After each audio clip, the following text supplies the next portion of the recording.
사람들은 누구나 자기 나라가 다른 나라보다 잘 되기를 원합니다. 올림픽 경기를 보게 되면 세계 각국의 사람들이 자기 나라 선수들을 위해서 열심히 응원하는 그런 모습을 볼 수가 있습니다.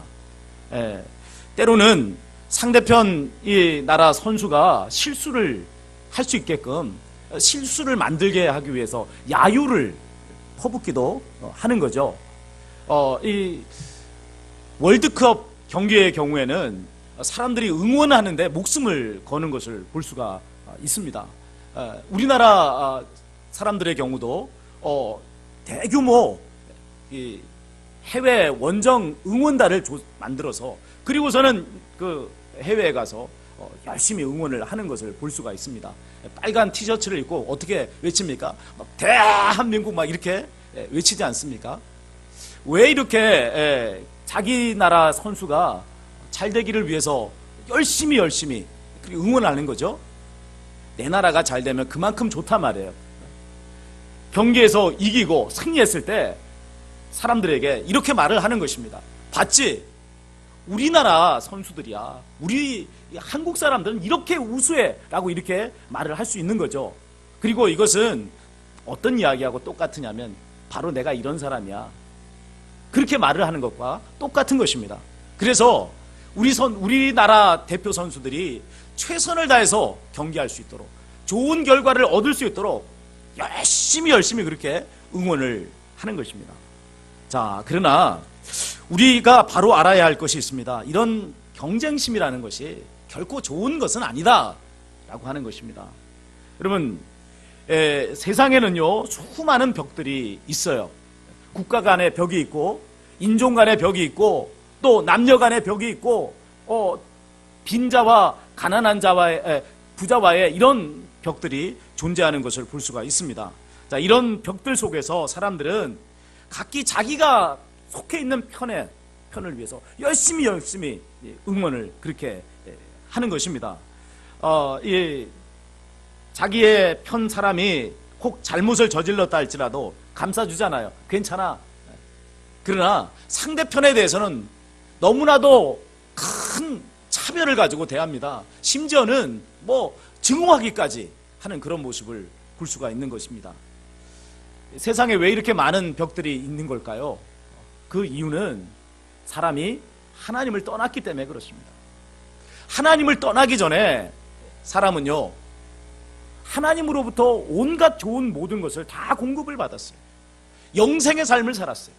영생의 삶이라는 게 어떤 거죠? 그냥 영원히 시간적으로 오래오래 사는 것만이 영생의 삶이 아닙니다.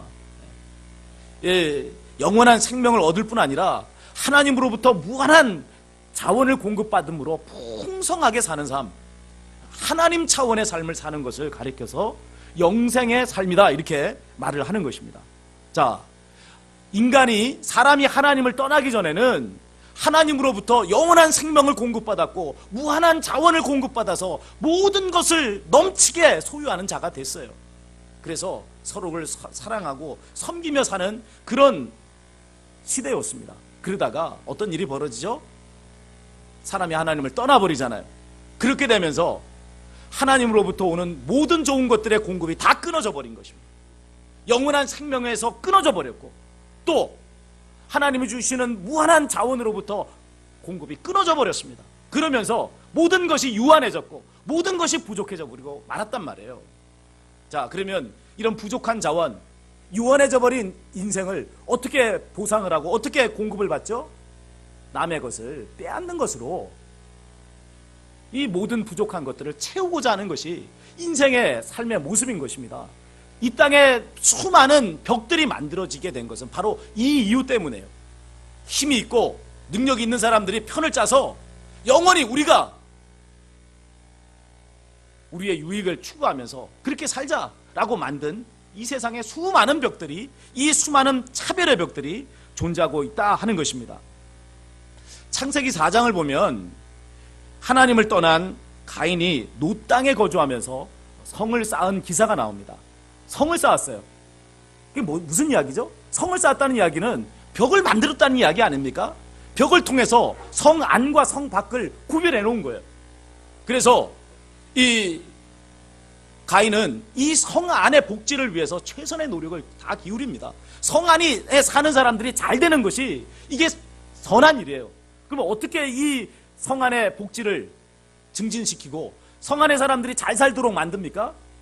성 밖에 있는 사람들의 자원을 착취해 오는 거죠. 빼앗아 가지고 와서, 그래서는 성 안의 사람들에게 이 자원들을 공급해 줌으로써 성이 잘 살게 만드는 것, 이것이 여러분 하나님을 떠난 인생의 모습이더라는 거죠. 성 밖의 사람들의 복지에 대해서는 전혀 관심이 없어요. 성 밖에 살아가는 사람들은 어떤 사람입니까? 성 안에 사는 사람들의 복지를 위해서 그들은 존재하는 거예요. 그 사람들의 복지를 위해서 그들은 수탈을 당해야 되고 섬겨야 되는 종의 그런 운명으로 그들은 태어난 것입니다. 이게 여러분 가인이 가지고 있었던 사고방식이었습니다. 우리는 나도 모르는 사이에 이런 벽들에 갇혀서 내가 속한 편을 위해서 열심히 응원하며 살아간단 말이에요. 이게 집단 이기주의라고 하는 것 아니겠습니까? 내 편이 잘못해도 괜찮다고 말합니다. 잘못을 저질러서라도 우리가 이겨야 된다라고 그렇게 말하지 않습니까? 그래야 내게 이익이 돌아온단 말이에요. 이런 세상의 경쟁심과 수많은 벽들의 배후에는 사탄이 자리하고 있어요. 사탄은요, 이기주의의 화신입니다. 그는 나만 잘 돼야 되고 내 집만 잘 돼야 되고 내 나라만 잘 돼야 된다라고 하는 이런 이기주의 사상의 고환자입니다. 그리고 어떻게 사람들을 쇠뇌시킵니까? 내가 잘 되기 위해서는 다른 사람 짓밟아도 괜찮아. 우리나라가 잘 되기 위해서는 다른 나라 수탈하고 침략해서 짓밟아도 괜찮아 라고 사람들을 쇠뇌시키는 자예요. 예수님의 제자들에게도 이런 마음이 있었습니다. 예수님께서 승천하시려고 하는 순간이었어요. 그때 제자들이 예수님께 여쭙습니다. 뭐라고 여쭙습니까? 주께서 이스라엘 나라를 회복하심이 이때니까. 당시 이 유대 나라는 로마 제국의 식민 지배를 받고 있었습니다. 우리나라 역시도 일제 식민 지배를 받은 경험이 있습니다. 1910년부터 1945년까지 36년간의 그런 식민 지배를 받았단 말이에요. 여러분, 식민 지배라고 하는 게 뭐죠? 강도가 우리 집에 들어와 가지고는 그 폭력을 가지고 칼을 가지고 온 가족들을 위협해서 종을 삼고 피땀 흘려 벌어놓은 모든 재산을 자기 마음대로 쓰는 게 이게 여러분 식민 지배예요. 일제 36년의 기간 동안 여러분 우리는 일제에게 얼마나 많은 수탈을 당했습니까? 1년 내내 농사 지어 놓은 농산물은 다 공출이라는 이름으로 다 일본에 가져가 버리고 배골고 허기진 그 배를 만주에서 가지고 온 콩깻묵 가지고 그 굶주린 배를 채웠단 말이에요. 우리의 젊은 청년들은, 남자 청년들은 일제를 위해서 전쟁터에 총알바지로 나갔습니다. 그렇게 해서 목숨을 잃었어요. 젊은 처녀들은 성노예로 팔려가서 인권을 유린당하는 비참한 그런 일들을 경험했습니다. 우리 땅이었지만 주인 행세를 하지 못하고 살았던 시대, 너무나도 암흑의 시대 아닙니까? 그래서 해방이 됐을 때 그걸 뭐라고 말하죠? 광복이라 말을 하는 거예요. 어둡고 캄캄한 시대가 지나고 이제는 빛을 찾았다. 얼마나 그 마음에 감격이 있었겠습니까? 해방이 됐어요. 강도가 물러갔어요. 어둡고 캄캄한 시대가 끝나고 이제 빛이 찾아왔단 말이에요. 그러니까 길거리마다 나가서 나가지 말라고 해도 나갈 거 아니에요. 태극기 가지고 흔들면서 대한독립 만세, 얼마나 그렇게 목이 터지라 불렀겠습니까? 자, 여러분, 제자들이 예수님께 주께서 이스라엘 나라를 회복하심이 이때니까 라고 여쭌 것은요, 그들에게 조국의 독립에 대한 간절한 소원이 있었기 때문에 그렇습니다. 이 지긋지긋한 이 로마 제국의 식민지배에서 벗어나고 싶은 것입니다. 더 나아가서 세계 제1의 국가가 되어서 온 세계를 통치하는 그런 나라가 됐으면 하는 바람이 그들에게 있었습니다. 대적인 로마 제국을 쳐부수고 유대 나라가 온 세계를 다스리는 나라가 되는 거예요. 하나님의 아들이 오시면 그 일을 이루신다라고 그들은 믿고 있었단 말이에요. 자, 예수님께서 십자가 고난을 받으시고 죽으셨다가 부활하셔서 승천하시게 될 때, 이때 제자들이 예수님께 여쭙는 것이 이거예요. 예수님, 당신은 하나님의 아들 아닙니까? 그러니 지금 이때가 이스라엘 나라를 회복시키는 때입니까? 로마 제국으로부터 우리를 독립시켜 주시는 그런 때입니까? 라고 그들은 여쭈었던 것이죠. 자, 제자들은 예수님을 여전히 정치적 메시아라고 그렇게 생각을 하고 있었다, 이 말입니다. 이런 제자들에게 예수님께서는 그들이 진정으로 품어야 될 큰 비전을 말씀하십니다. 왜 예수님이 이 땅에 오셨는가를 말씀을 해주십니다. 그것이 바로 오늘 우리가 읽은 1장 8절의 말씀이에요. 우리 같이 한번 소리내서 한번 읽어볼까요? 읽습니다. 오직 성령이 너희에게 임하시면 너희가 권능을 받고 예루살렘과 온 유대와 사마리아와 땅끝까지 이르러 내 증인이 되리라. 아멘. 여기 보면 예루살렘이 나와요. 온 유대가 나와요. 사마리아가 나와요. 땅끝이 나옵니다. 이것들이 다 뭘까요? 이것들은 제자들의 마음, 유대인의 마음, 그 마음에 존재하고 있는 벽들입니다. 이 벽들을 가지고 그들은 어떤 생각을 가지고 있었느냐 하면, 이 벽 안에 사는 사람들에게만 복이 임해야 된다. 예루살렘 안에 사는 사람, 유대 안에 사는 사람들에게만 구원의 역사가 임해야 되고 하나님의 승리의 역사가 임해야 된다라고 그들은 생각하고 있었단 말이에요. 그리고 이런 그들의 생각의 끝은 무엇입니까? 그것은 이스라엘이 세계 질서를 지배하는 유일한 나라가 되는 거예요. 그러나 여러분, 예수님께서 이 땅에 오신 것은 이스라엘 나라만 위해서 온 거 아니잖아요. 유대인만 위해서 이 땅에 예수님 하나님의 아들이 오셨나요? 아니죠.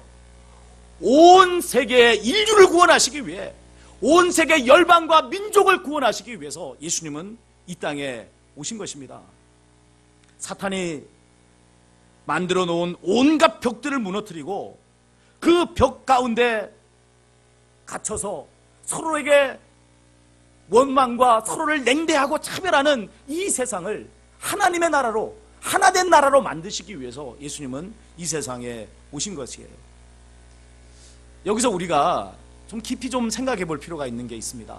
뭐냐면, 왜 예수님은 많고 많은 시대 가운데 이 유대 나라가 로마의 식민 지배를 당하던 그 시대에 왔을까요?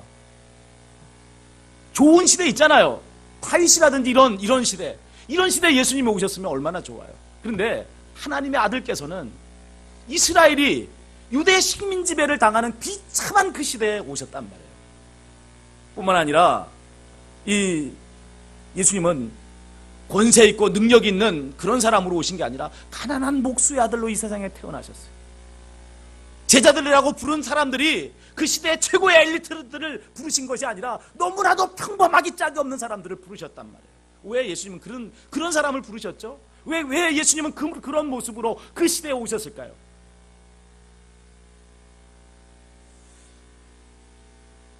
이스라엘이 정착한 이 가나안 땅을 보면 북쪽은 메소포타미아 문명이 자리하고 있습니다. 남쪽은 애굽 문명이 자리하고 있는 그런 지정학적인 위치예요. 자, 여러분, 이 세계 4대 문명 가운데 가장 발달한 2개의 문명이 이 지역에 있단 말입니다. 그러면 큰 문명이 있다는 이야기는 뭐냐면 대제국이 건설된다는 이야기예요. 그래서 지금 이 이스라엘 나라는요, 북쪽에 대제국이 있고 남쪽에 대제국이 있는 그 사이에 끼어져 있는 형국입니다. 근데 이 위치가 장점과 단점이 한꺼번에 주어져요. 나라가 건강하고 그리고 튼튼할 때는 이 북쪽으로나 남쪽 양쪽으로 다 영향력을 끼칠 수가 있어요. 그러나 나라가 힘을 잃고 국력이 약해지면 어떤 일이 벌어지죠? 북쪽의 대제국이나 남쪽의 대제국에 이 각축장이 되는 것입니다. 이스라엘의 역사를 보면요, 다윗과 솔로몬의 때를 제외하고는 거의 대부분의 시대가 이 북쪽과 남쪽 세력의 각축장이 되고 말았어요. 그러면서 그들은 끊임없이 이방 나라들에 의해서 고통을 받았단 말이에요. 자, 이 경험, 강력한 대제국의 침략을 통해서 끊임없이 고통을 받았던 그들이 겪게 된 그 경험이라는 게 뭐죠? 폭력의 지배라고 하는 것이 진정한 평화를 줄 수 없다는 겁니다. 강력한 군사력으로 유지되는 그 평화라고 하는 것이 여러분 절대로 모든 사람에게 행복을 줄 수 있는 것이 아니라는 것이죠. 여러분, 폭력의 지배는요, 힘 있는 사람에게는 그게 평화예요. 그리고 그 사람들에게는 그것이 선이겠죠. 그러나 지배를 당하는 사람의 입장은 어떻습니까? 그게 평화입니까? 억압이지. 그게 선입니까? 악하기 짝이 없는 환경 아니겠어요? 로마 제국이 군사적인 힘으로 이룬 그 시대에 로마의 평화라고 하는 것, 그것의 실체가 바로 그런 것입니다. 그것은 로마 사람들에게만 평화였고 다른 사람들에게는 결코 그것이 평화가 아니었다는 것입니다. 자, 무슨 이야기냐? 여러분, 창세기 4장에 나오는 가인이 성을 쌓은 거하고 똑같은 거예요. 로마 제국 사람들에게는 평화예요. 성 안에, 로마 제국이라고 하는 성 안에 존재하는 로마 시민에게는 그것이 복이 아닙니까? 그게 복지를 증진시키는 방법이었어요. 그러나 로마 제국이라는 성 바깥에 있는 사람들은 어떤 겁니까? 수탈당하고 착취당하고 짓밟히고 그들이 생산한 모든 것을 빼앗기는 그런 억울하기 짝이 없는 그런 구조 아닙니까? 그것이 어떻게 만민에게 평화를 주고 행복을 주고 기쁨을 주는 그런 모습이겠습니까? 그것을 이스라엘 사람들은 수천 년을 통해서 뼈저리게 경험한 거예요. 이 세상의 평화라고 하는 것은 무력을 통해서 오는 게 아니구나. 그것이 절대로 하나님의 평화일 수 없겠구나 하는 것을 배웠다 이 말입니다. 그러면 이 세상 모든 사람들에게 진정한 평화를 주고 행복을 가져다 줄 수 있는 건 뭐죠? 무엇이 진정한 평화, 무엇이 진정한 행복을 가져다 줍니까? 바로 예수님을 믿고 하나님께로 돌아오는 것입니다. 여러분, 인류의 비극이 어디에서 비롯된 거죠? 하나님을 떠난 데서부터 비롯된 거잖아요. 그러면 그 비극을 종식시키고 다시 행복을 회복하는 방법은 어디 있는 거죠? 하나님께로 돌아가면 된다 이 말이에요. 예수님께서 이 세상에 오셔서 하신 일은 인류의 모든 죄를 대신 지시고 십자가에서 죽어주신 거예요. 이 십자가에 죽어주시는 이 사건을 통해, 이 일을 통해서 하나님을 떠나버린 인간, 죄인이 되어버린 인간이 하나님께로 돌아올 수 있는 길이 열려진 것입니다. 여러분, 죄인이 하나님께로 돌아올 길이 있나요? 하나님은 죄인을 받아주시지 않는데 인간이 그 엄청난 죄를 저질렀단 말이에요. 나의 복지를 위해서 많은 사람들을 수탈하고 짓밟고 거짓을 행하고 폭력을 행하는 그 온갖 죄를 저질렀단 말이에요. 그리고서는 내가 하나님께 돌아가겠습니다. 하나님 받아주시느냐 이 말이에요. 그 어마어마한 인류의 죄를 여러분 가지고는 하나님께로 돌아갈 수 없단 말입니다. 그런 인류의 죄를 해결하시고 하나님께로 돌아가서 모든 자가 행복을 누리고 모든 자가 평화를 누리는 그런 나라를 만들 수 있는 길을 예수님은 만들어 주신 거예요. 자, 우리가 하나님께로 돌아가면요, 놀라운 일이 벌어집니다.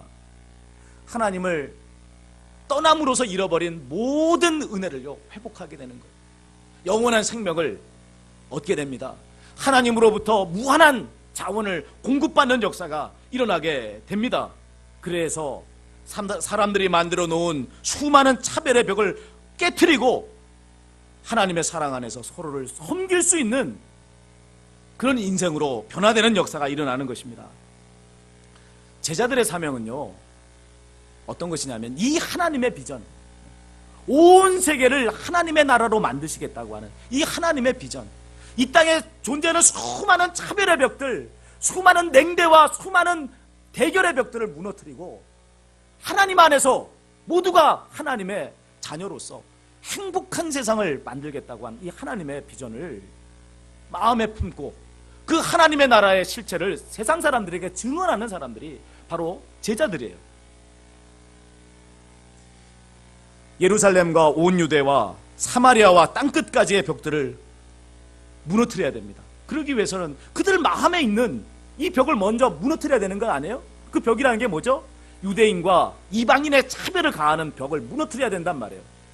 식민 지배자와 그리고 피지배자 사이에 자리하는 이 원한과 분노의 벽을 무너뜨려야 돼요. 종과 자유민의 그 벽을 무너뜨리면서 나갈 때 비로소 여러분 이 땅에 하나님의 나라를 전할 수 있는 그런 심령과 은혜의 소유자가 되는 것입니다. 그런데 그 일은요, 우리 자신의 능력으로는 할 수 없단 말이에요. 왜 그렇죠? 세상은 이미 사탄이 온갖 수많은 강력한 벽들로 만들어 놓은 이 난공불락의 요새예요. 세상에 있는 수많은 벽들, 우리 개인의 힘으로 어떻게 넘어뜨려요? 내가 피켓 내걸고 무너져라 라고 외친다고 해가지고 여러분 그 벽이 무너집니까? 절대로 무너지지 않습니다. 심지어는 우리 자신들조차도 이런 사단의 사상에 깊이 물들어 있잖아요. 이전에 이 노예 해방이 되기 전에 백인들은요, 이 흑인 노예들을 가리켜서 뭐라고 말했느냐 하면 말할 줄 아는 짐승이다 그랬어요. 그럼 생각해 보십시오. 이거 얼마나 끔찍한 말입니까? 똑같은 뜨거운 피가 흐르고 똑같이 희노애락을 느끼고 똑같이 사랑할 수 있는 그 존재를 가리켜서 짐승이라고 말했어요. 피부색이 다르다고 하는 단 한 가지 이유로 너희는 말할 줄 아는 짐승이야, 그렇게 대접했다고. 오늘날도 또 얼마나 많은 남자들이 여자들을 대해서 자기보다 못한 존재라고 말하잖아요. 예? 뭐 무슨 자동차를 타고 가다가 이 차가 좀 제대로 좀 움직이지 못하는 것 보고 여성 운전자가 운전하는 거 보면 여자가 돼가지고 이런 식의 말을 하는 것 아닙니까? 상류계급에, 소위 상류계급에 있는 사람들이 하는 말이 뭡니까? 일반 국민들을 개돼지라고 말하잖아요. 이런 엄청난 차별의 벽이 이 땅에 우리는 존재하고 있다는 것을 알아야 된단 말이에요. 이걸 우리 개인의 힘으로 어떻게 무너뜨립니까? 자, 이런 세상의 벽들을 무너뜨리기 위해서는요, 그 벽들보다 더 강한 힘, 그 벽들 배후에 그 벽들을 지지하고 있는 사단의 능력을 무너뜨릴 수 있는 더 강력한 힘이 있어야 됩니다. 그게 뭡니까? 바로 성령의 권능이에요. 사람의 힘으로, 능으로 되지 않지만 하나님의 능력으로 되는 거예요. 성령의 권능이 우리에게 임하시면 예루살렘과 온 유대와 사마리아와 땅끝까지 이르러 주의 증인이 되는 역사가 일어나는 것입니다. 온 세상에 복음을 전파해서 사탄이 지배하고 있는 이 세상을 하나님의 세상으로 바꾸는 그런 역사가 일어날 수 있게 되는 것입니다. 이 시대에 예수님을 믿는 우리의 사명도 똑같습니다. 비록 우리는 대한민국에 태어났지만 우리의 진정한 국적은요, 하나님 나라예요. 하나님 나라. 우리 이 땅에 길어야 100년 살다 가잖아요. 이 땅에서 나그네로 산단 말이에요. 어디로 가죠? 하나님 나라 가잖아요. 천국에 가는 거 아닙니까? 우리의 진정한 시민권은 하나님의 나라예요. 우리는 하나님 백성입니다. 자, 그러기에 이 땅에 사는 동안에 대한민국 사람으로서 온 세상에 하나님 나라가 임하도록 일을 해야 합니다. 그러기 위해서는 내 힘으로 일해서는 안 되고요, 하나님의 권능을 힘입어서 일을 해야 합니다. 이 세계사적으로 볼 때 우리나라는요, 정말 다른 나라, 다른 민족에게 큰 영감을 줄 수 있는 그런 나라입니다. 5,000년의 역사 동안 끊임없는 외침을 당해왔습니다. 근대에 들어서는 세계 열강의 각축장이 됐고요, 일제에게 나라를 빼앗기는 그런 비극도 경험했습니다. 해방의 기쁨도 잠깐, 이제는 이 6.25라고 하는 전쟁을 통해서 동족 상잔의 비극을 경험하지 않았습니까? 여전히 남북이 대치하고 있는 유일한 분단 국가가, 지구상에 있는 유일한 분단 국가가 우리 이 땅의 한민족이에요. 대륙 세력을 대표하는 러시아와 중국, 해양 세력을 대표하는 미국과 일본이라고 하는 세계 강대국이 자국의 이익을 위해서 오늘도 첨예한 대립을 유지하고 있는 땅이 바로 이 땅입니다. 자, 이런 상황에서 우리나라가 우리 민족이 살 수 있는 길이 뭐죠? 어떻게 하면 우리가 살아남을까요?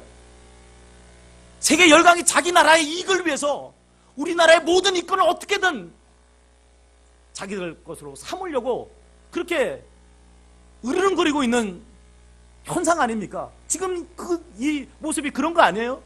이런 상황에서 우리가 어떻게 하면 살아남느냐 이 말이에요. 어떻게 하면 세계 인류 공동체에 기여할 수 있을까요?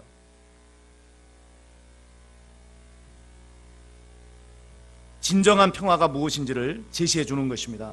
그것은 막강한 군사력을 길러서 자주국방을 완성해야 된다는 것이 아닙니다. 여러분, 우리나라는 우리의 지금의 현 상황에서는요, 자주국방이라고 하는 것이 불가능해요. 우리나라 군사력을 얼마나 길러야 미국보다 세지겠습니까? 우리나라의 군사력을 얼마나 세져야 여러분 중국보다 더 세져서 우리 마음대로 하면서 중국한테 큰 소리 치고 하면서 미국한테 큰 소리 치겠어요. 웃기지 마라 하면서 러시아한테 큰 소리 칠 수 있겠습니까? 여러분, 설령 그렇게 자주국방을 한다고 해봅시다. 어떤 모습이 될까요? 북한 꼴밖에는 날 수 있는 게 없어요.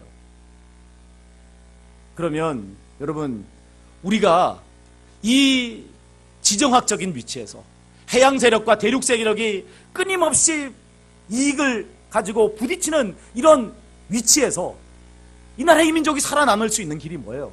이 나라의 민족이 정말 세계를 위해서 기여할 수 있는 방법이 뭡니까? 하나님께로 돌아가는 것밖에 없어요. 하나님께로 돌아가서 하나님의 지혜와 하나님의 능력을 덧입어서 남북 통일을 이루는 거예요. 남북 통일을.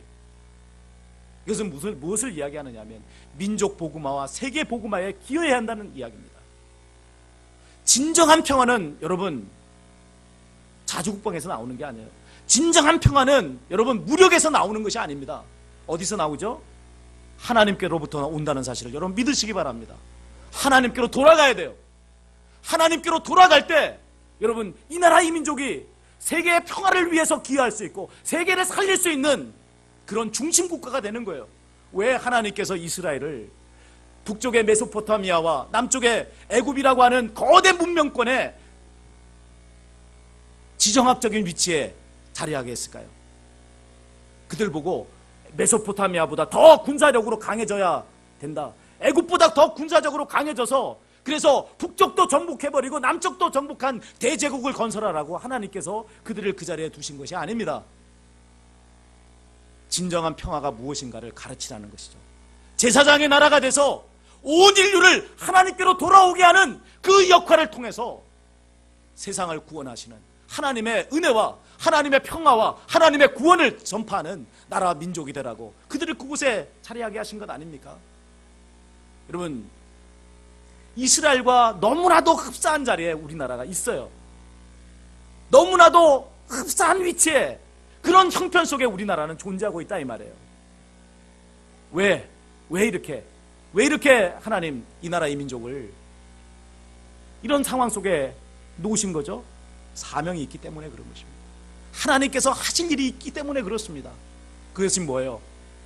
수많은 5천년의 역사 동안 경험했던 그 폭력의 역사 가운데 그것이 진정한 평화를 줄 수 없다는 것을 깊이 깨닫고 하나님께로 돌아와 세계를 하나님의 나라로 만드는 그 일에 기여하라고 하나님께서 이 나라 이 민족을 세우셨다는 사실을 여러분 믿으시기 바랍니다. 제가 이 설교를 준비하면서 88 올림픽 주제가였던 손에 손잡고를 여러 차례 들었어요. 한때 자본주의와 공산주의 이념으로 세계 청년들이 총뿌리를 겨누었던 땅 아닙니까? 피를 뿌렸던 나라예요. 이 땅이었단 말이에요. 동서냉전의 현장에 이 세계 각국 사람들이 모였습니다. 각국의 의상과 각국의 피부색을 가진 사람들이 손에 손을 잡고 올림픽 이 주제가를 불렀단 말이에요. 그 1절 가사가 이렇습니다. 하늘 높이 솟는 불 우리의 가슴 고동치게 하네. 이제 모두 다 일어나 영원히 함께 살아가야 할 길 나서자. 손에 손잡고 벽을 넘어서 우리 사는 세상 더욱 살기 좋도록 손에 손잡고 벽을 넘어서 서로 사랑하는 한마음 되자. 손잡고 여러분, 이 노래를 작곡한 사람, 또 작사한 사람은 우리나라 사람이 아니에요. 외국인이 이 노래를 작곡했고 작사했습니다. 노래만 한국인 코리아나가 불렀을 뿐입니다. 그러나 이 외국 사람들이 이 영감 넘치는 이 노래를 지을 수 있었던 이유가 무엇 때문일까요? 한국이라는 나라가 그들에게 영감을 주는 나라이기 때문에 그렇습니다. 분단의 그 비극 속에 있는 그 나라에 올림픽이 열리고 있단 말이에요. 한때는 40여 년 전엔 거기서 전쟁이 일어났고 세계 청년들이 다 피를 흘리면서 대결했던 그곳에 이제는 하나가 돼서 시합을 하고 평화의 제전을 여는 그런 자리가 된 것 아닙니까? 그런 올림픽 현장을 상상하면서 얼마나 세계가 하나 되는, 벽을 깨트려버리고 하나 돼야 된다고 하는 그 엄정한 그런 하나님의 영감이 넘쳐나겠습니까? 남북분단의 비극이 현재 진행형인 우리나라는 아직도 우리의 소원은 통일, 꿈에도 소원은 통일이라는 애창곡을 부릅니다. 그러나 여러분, 그것을 이루는 방법은 사람마다 다릅니다.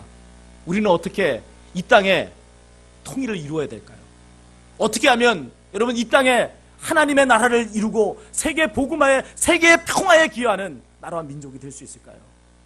제자들이 승천하시는 예수님께 묻습니다. 주께서 이스라엘 나라를 회복하심이 이때니까. 이 말씀 앞에 예수님이 뭐라고 대답하셨죠? 오직 성령이 너에게 임하시면 너희가 권능을 받고 예루살렘과 온 유대와 사마리아와 땅끝까지 이르러 내 증인이 되리라. 성령의 권능으로 이 세상의 수많은 벽들을 무너뜨리시고 온 세상을 하나님께로 돌리시는 민족 복음화와 세계 복음화에 기여하시는 저와 여러분이 되시기 바랍니다.